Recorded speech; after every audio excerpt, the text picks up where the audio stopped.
시간에는요, 지난 시간에는 정읍 둥근마에 대해서 설명을 좀 해드렸는데요. 많은 도움이 되셨는지 모르겠습니다. 자, 이번 시간에는요, 정읍 둥근마의 재배하기, 그 다음에 정읍 둥근마 수확하기 이 파트를 가지고 여러분과 함께 해보도록 하겠습니다. 자, 정읍 둥근마 재배하는 가장 먼저 시작되는 그 농사죠. 자, 재배할 때는요, 보통 4월 중순부터 시작을 해서 11월 상순 보통 한 7개월 정도 좀 걸리고요. 자, 수량성은요, 보통 2에서 3톤 정도, 10알당이요. 300평당이죠. 해서 2에서 3톤 정도 나오는데, 그 전편도 말씀드렸다시피, 토지나 농사 짓는 분들의 어떤 그 능력, 노력, 이런 것들이 많이 다르겠죠. 자, 소득으로 놓고 봐서는요, 보통 판로가 다 확보가 됐을 시에는 배농사에 보통 5배에서 7배 정도 소득이 가능하다고 합니다. 그래서 10알당 한 500만원 정도를 생각하고 있고요. 자, 수확은요, 보통 10월 하순부터 시작을 해서 11월 상순까지 서리가 내리기 전에까지 수확을 하면 되겠고요. 이때 주의할 점은 큐어링 작업을 갖다 꼭 해야 되는데, 수확한 직후 일주일 정도요, 바람이 잘 통하는 곳에서 그늘 밑에서 방향을 바꿔가면서 골고루 말려주기도 하는데, 보통 농사 많이 재배하시는 분들은요, 건조기나 온장고를 이용해서 큐어링 처리를 하는 것이 훨씬 더 효율적이다, 그렇게 말씀드릴 수 있고요. 자, 통풍이 잘 되고 상온에 보관하여 장기간 보관도 가능하는데요. 고구마 우리가 보관하듯이 그런 식으로 보관하면 되겠습니다. 자, 재배 농장에 이어서 그 다음에 농장 및 어떤 그 도구를 준비하는 그런 시간도 제가 만들어 봤는데요. 먼저 가장 먼저 중요한 게 퇴비, 우리 거름이 그 살포에 대해서 말씀드려보도록 하겠습니다. 우리가 이제 그 퇴비는요, 발효된 퇴비, 유박 등 이런 것을 갖다 많이 활용하고 있고요. 그 다음에 이제 우리가 보통 밭가리를 할 때 트랙터의 쟁기, 그 다음에 노타리, 골 작업 이런 순으로 우리가 좀 준비를 하지 않습니까? 그 다음에 이제 멀칭, 비닐을 치는데, 그 전에는 여기 이제 그 중간에 나와 있는 것처럼 이렇게 사람이 이렇게 멀칭을 했거든요. 근데 요즘에는 우리 이제 그 관리기에 붙어 있는 기술센터에 가면 관리기를 대여를 해줘요. 그래서 관리기를 그 이용을 해서 그 비닐 멀칭을 하면요, 시간과 경비와 다양한 어떤 그 효과를 누릴 수 있다 해서 요즘에 저희 같은 경우도요, 관리기에다가 비닐을 부착해서 그 멀칭하고 있다, 그런 생각을 하는 거고요. 그 다음에 이제 간단한 도구로서는 철 우측에 이 모종삽이거든요. 꺾덕게 해서 모종삽과 껍데기가 필요할 것 같고요. 그 바로 밑에는 보면요, 제가 이제 지주대하고 그다음 타바퀴가 있고, 그 다음에 이제 옆에 보면은 그 이제 바인더 끈하고 그다음에 그 오이망이 이렇게 있습니다. 그래서 이런 것들이 주로 이제 종자를 갖다 심을 때 준비해야 될 그런 도구들이다, 그렇게 말씀드려보고요. 자, 이제는 이제 밭을 만들어야 되겠죠, 밭을. 자, 우리가 이제 가장 좋은 밭은요, 마사토, 구황작물 쪽에는요, 마사토나 황토마사 이런 게 좋습니다. 그래서 물 빠짐이 좋은 흙과 밭을 이용하는 게 좋을 것 같고요. 전업 둥근마는 다비성이라 퇴비와 거름을 갖다가 많이 요구합니다. 그래서 충분히 깔아주면 좋을 것 같습니다.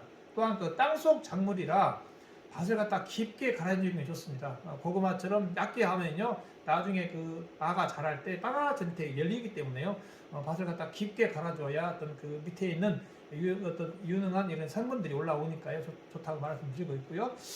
골은 우리 그 일반 고구마 골로보다는 고추 골로보다는 좀 높게 해야 될 것 같습니다. 그래서 밑에 보통 뭐 열매가 하나 열린 것이 아니라 몇 개, 서너 개씩 열리기도 하기 때문에요, 골을 갖다 높게, 깊이 파고 높게 해줘야 나중에 작물이 마가 좋다, 그런 말씀을 드려 봅니다. 자, 그 다음에는요, 종자에 대해서는요, 제가 이제 종자 준비만 말씀드리고, 종자 만드는 법에 다음 장에 종자 만드는 법에 그때 좀 더 자세히 설명해 드리고요. 일단 종자는 어떤 식으로 하냐면요, 일단은 절단을 하든 아니면 적은 것을 이용하든 해서 소독을 하고 그다음에 살균 작업을 통해서 말려 가지고 봄밭에 나가는 게 종자의 처음과 끝입니다. 자, 그 다음에는요, 봄밭에 이제 나왔지 않습니까? 봄밭에 나오면은 비닐을 이용하는데, 흑색 비닐을 이용한다는 이유는요, 제철을 갖다 억제하기 위해서 하기 때문에 눈은 밑으로 하게끔 하고, 요즘에는 눈이 안 나오더라도 그냥 바로 심습니다. 그래서 흙으로 덮어주면 되는데, 자, 중간에 있는 저런 식으로 해서 숨어주면 되겠다, 그런 말씀 드려보고요. 자, 그 다음에 종자를 심으면은 밭에는 이제 지주대와 그다음에 유인망을 갖다 설치해야 되겠죠. 그래서 지주대는 보통 한 2m 정도, 제가 이제 써보니 한 25mm 정도, 그게 이제 오래 가더라고요. 그리고 오이망 같은 경우는 보통 50m, 100m짜리가 좀 준비가 돼 있고요. 초창기에는 제초 작업과 배수 관리를 잘하면 된다, 그런 말씀 드려보는 거고. 자, 우리 사진에 보면은요, 지금 저기 앞쪽에는 저희가 이제 지주대 닦는 작업이고, 그다음에 이제 두 번째 가운데 쪽에는 유인망, 오이망을 설치하는 그런 작업이 되겠다, 그런 말씀 드려봅니다. 자, 그 다음엔요, 종자를 갖다 이제 심었지 않습니까? 종자를 심고 지주대와 오이망을 쳤습니다. 자, 그러면은 이제 관리를 해줘야 되겠죠. 자, 그러면 가장 먼저 우리 여기에 보면 이 싹이 이렇게 나옵니다. 비닐외 구멍에 싹이 이렇게 나오는데 가끔 보면은 이렇게 싹이 안 나오는 게 있거든요.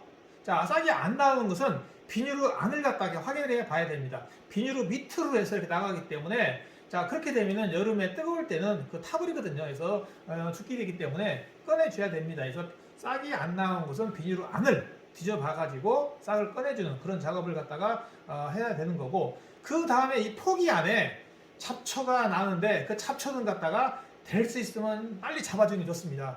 잡초가 나면은 그 종자가 잘 자라진 않습니다. 그래서 잡초를 잡아주고, 그 다음에 이제 골과 골 그 사이에는 애초기로 작업을 해주면 좋습니다. 그래서 풀을 갖다가 잡아주는 게 관건이다. 네, 그렇게 말씀드려보는 거고. 자, 그 다음에 이제 여름철에 관리를 또 잘 해야 됩니다. 자, 여름철에는 가장 중요한 게 물 빠짐, 배수로 가지고 확보돼야 됩니다. 해서 물이 고여 있으면은 밑에서 종자가 썩어버릴 수가 있거든요. 또 자라더라도 잘 자라지 않습니다. 그래서 배수 관계 꼭 확인해 주시고, 또한 다시 한번 여기에서는요, 풀을 한번 뽑았다 되는 게 아니고 또 납니다. 그러면 포기 안에 있는 풀을 갖다 제거해 줘야 되고, 아니면 골과 골 사이는 애초기 작업을 해줘야 되는데, 지금 저쪽에 애초기 작업을 하고 있죠.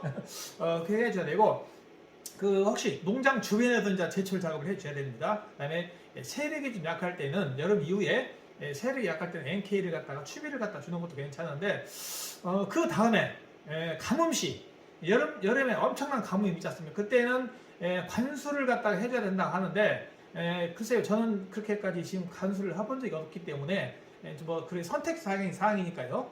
이런 정도만 여름철까지 관리를 해주면 될 것 같다, 그런 생각을 드는 거고요. 그 다음에요.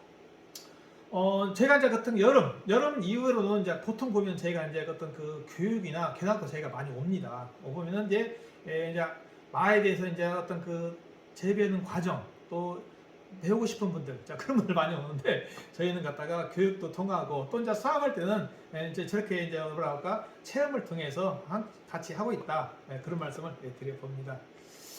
자, 그럼 수학은 어떻게 하느냐? 여름철까지 관리를 다 했는데, 그 다음에 이제 가을철에 수학은 보통 우리가 10월 말이나 11월 초에 서리가 내리기 전에 이제 그때 이제 수학을 좀 하거든요. 자, 수학을 하는데, 제가 이제 우측에 이게 사진이었습니까? 제가 보여드린 이유가, 보통 서리가 내리기 전이지만은 또 가을 장마가 올 때가 있습니다. 그때 이때가 이제 가을 장마가 올 때거든요. 그래서 비가 오면은 상당히 어려움이 많습니다. 수학할 때. 그래서 그때 지금 그 비 올 때, 어려울 때 제가 사진을 갖다 올려놨고요. 이럴 때는 좀 피해 주시면 좋겠다, 그런 말씀을 드려봅니다. 수학할 때 준비해야 될 게, 요즘에는 그 전에는 앞에 이제 삽이나 저런 삼지창 저런 걸로 수학을 했는데, 자, 요즘에는 저희 같은 경우는요, 미니 포크레인을 이용해서 합니다. 그러면 노동력과 효율이 상당히 좋습니다. 그래서 좀 많이 하시는 분들은요, 저런 미니 포크레인을 이용하시는 게 좋겠다, 그런 말씀을 드려봅니다. 또 이제 수확하는 방법은 일단은 갖다가 덩쿨을 갖다 제거하고, 그 다음에 S자구리를 제거하고, 지주대를 제거하고, 그 다음에 비닐로 멀칭을 제거하고, 그 다음에 덩쿨을 제거하는 게 또 마지막이 되겠는데, 자, 이게 이렇습니다. 이런 일련의 과정이 있는데, 저희가 이제 일련의 과정 중에서 좀 주의할 게 있습니다. 덩쿨 같은 경우는 갖다가 밑에 이제 우리 순 자라나는 거 있지 않습니까? 자라나는 것을 손으로 잡아서 뽑아야 되기 때문에 손을 잡을 만큼 갖다가 남겨놓은 게 좋고요. 또 가을 같은 경우는 특히나 비닐을 다 걷어버리면은 밤에 또 추위가 있기 때문에 서리가 내릴 수도 있기 때문에 그날 작업할 수 있는 양을 비닐로 남겨놓는 게 좋겠다. 그런 말씀을 드려보고, 저희가 현장 수확할 때나 그때 현장에서도 저희가 동영상을 찍어서 제가 여러분 알려드리는데, 지금 현장이 아니기 때문에 이렇게 말로 여러분께 해드리는 것을 좀 이해 좀 해주면 되겠다. 그런 말씀을 드려봅니다. 자, 그 다음에 이제 가장 중요한 것은 현장에서 이제 수확을 했을 때 큐어링 처리를 해야 되는데, 자, 오전에 수확한 것을 뒤집어 놓게 햇빛이 있어서 가을 햇빛이 있어서 가을 햇빛을 알리는 그런 1차적인 큐어링 작업도 필요하다. 그런 거 하는 거고, 또 중요한 게요. 일단은 갖다가 수확을 할 때 한 곳에 선별을 해서 모아놓은 게 좋습니다. 상천한 거, 작은 거, 어떤 상품 될 수 있는 거. 자, 상천한 게 중앙에 안에가 들어가 버리면요. 그것 때문에 또 여러 가지 다 썼기 때문에 선별해서 분류를 좀 해라. 그렇게 말씀드려보고, 선별을 해서 그 다음에 수확 상자에 담아가지고 그 다음에 이제 우리가 보관할 수 있는 창고 이런 데 나가는 거 아니면 보관해둘 수 있는 그런 장소에 옮겨주면 되겠다. 네, 그런 말씀을 드려봅니다. 자, 그렇습니다. 이런 일련의 과정을 통해서 또 어떤 수확까지 이렇게 하고 있다. 그런 말씀 드려보는데, 지금까지 파트 2에서요, 정업 등급마 재배하고 수확하는 과정까지 알아봤습니다. 조금이라도 좀 이해가 되셨는지, 도움이 되셨는지 모르겠습니다. 자, 더 알고 싶거나 궁금한 내용들은요, 댓글이나 문자 연락 주시면요, 좀 더 자세히 알려드리고요. 다음 파트 3에서는요, 정업 등급마 저장하기, 종자 만들기에 대해서 알아보도록 하겠습니다. 좋아요, 구독, 알림 설정 부탁드리면서요. 자, 지금까지 정업 등급마 15년 재배 농부가요, 경험을 전해드리는 마사랑 농구 TV였습니다. 자, 오늘도 최고로 좋은 하루 되시기를 진심으로 기원드리면서 마무리하겠습니다. 여러분 고맙고 감사합니다.